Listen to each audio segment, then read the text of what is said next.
So by now you should have built either your express bot or your driving base, and you want to be able to actually make your NXT robot move. So what we have to do now is configure our motors in order to get them started so that when we begin to program them, our NXT brick knows what to do with them. So we need to tell the NXT what to do with our program. So we're going to go to motors. This is going to be a large part of what you're going to be programming in. If you want your NXT to be moving, this is where you're going to go. So we're going to go to motors, and if you if you've configured your motors and you close Enchanting, you might have to do this from time to time, so it's good to know how to do it because it's not going to just be one time, so you might have to do this a little bit throughout the course. So to configure motors, I'm going to go ahead and just click on that, and you're not going to be using an RCX motor, so you don't need to worry about that one, but we are going to be using the NXT motor. And you need to know which ports you've connected your right and your left motors. If you follow the instructions, it should be the left motor is in port B and the right is in port C, and so you shouldn't have anything in port 1 right now, but we will be using that later on.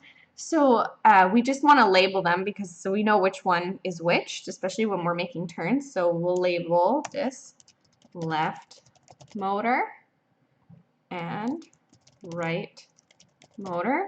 So the left motor should be in port B and the right motor should be in port C. So all you have to do is connect these two blocks, label them so you know which one is which, and press OK. And so now we have configured the motor, so we have all of these different blocks that we're going to be using in these next few exercises. So you have start turning left motor forward. You can easily change this. You can change it to right. You can go backwards. You can connect two of them and connect them to go backwards. You can right click and duplicate these if you need them for future. To stop, you can just slide over two of them, and you have to, when you're doing this, you have to make sure that you always have the left and the right, so you're going to be switching one of them each time.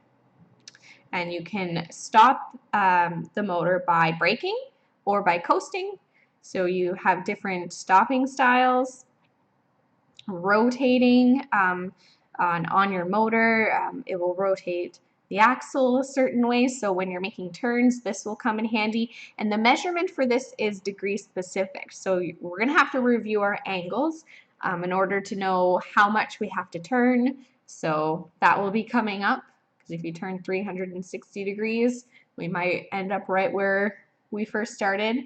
Setting the speed, turning at different degrees. So there's all of these different blocks that we're going to be using through the next few exercises, so they're all going to be here in the motors section. So when we combine our blocks of code, it's going to write a program in order to get our NXT to go ahead and start moving. So I can just do a really quick one that you're probably going to see shortly. So what I like to do is, I don't necessarily like my NXT to just start going as soon as I press the green button, because I might want to disconnect to the USB and put it somewhere else for it to drive. So I do like to add this block here, so this wait until enter, and it's not enter on the keyboard, it's the enter means the orange square on your NXT brick. So when I press this green flag, my program will be ready to run, but it's not going to actually start running until I press the orange square. So I do this all the time, actually, just so that it's not going to just go off on me and there's no cables in the way, I have it ready. Another thing that I have found very useful is to always have a stop program. And I do this by just dragging 3 blocks of code and change that to exit. So when the green flag is clicked, this whole program is going to run, but it's going to wait until I press the exit button, which is going to be the smaller, darker gray button, gray square button on your NXT brick, and that will stop the program. It's going to stop also. It's not going to just stop this. It's going to stop everything that that I'm going to program. So that way I have a way to turn it off, because when it's not connected by the USB, it can be more difficult to go ahead and stop that, and then you can have a couple of glitches here and there that could make it difficult later on. So this is something to definitely think about when you're writing your program, to have an exit program there that will help you with ease. It'll take less time in the long run if you just add these 3 lines of code. So when the green flag is clicked, wait until the exit button is pressed, and then it'll stop everything. So if I wanted to write a quick code right here, I could start turning my right and left motors backwards. And for how long this is going to run for, I have to actually program that in. Because right now it'll start turning the motors forward and backwards, but it's not going to know for how long. So in order to put a time on it, you just use this wait 1 sec block. So if I want to run it for quite a while, maybe I'm going to put 5 seconds. It's not truly a second. It's actually a bit longer than a second in this program. 2 seconds is a good testing point. And then you have to program the motors to stop too. So we are going to go ahead and put that in there. And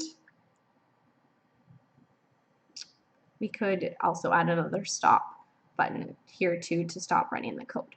So these are quite a few of the blocks that you're going to be using, especially in these next couple of exercises. Another one that you're going to be using quite a bit is going to be this forever repeat block. And so what this is going to tell our program is to continuously reading this program. So when the green flag is clicked and once my orange button is pressed, it's going to keep reading this over and over. So it's going to keep running my right and left motors backwards for 2 seconds, and then it'll stop, and then it's going to start going again and again and again until I press this gray exit button to stop it all. So that's another, it's called a forever loop because it's like a circle. That's another block that you're going to be using quite a bit. And I think that's about all for now. So you're going to go ahead and make sure that you know which ports you've plugged in your left and your right motors. You're going to be using this motor block section here, configure your left and your right motors, and you're going to go ahead and start learning how to drive your motors forward and backwards and make turns. So go ahead and give it a go and have some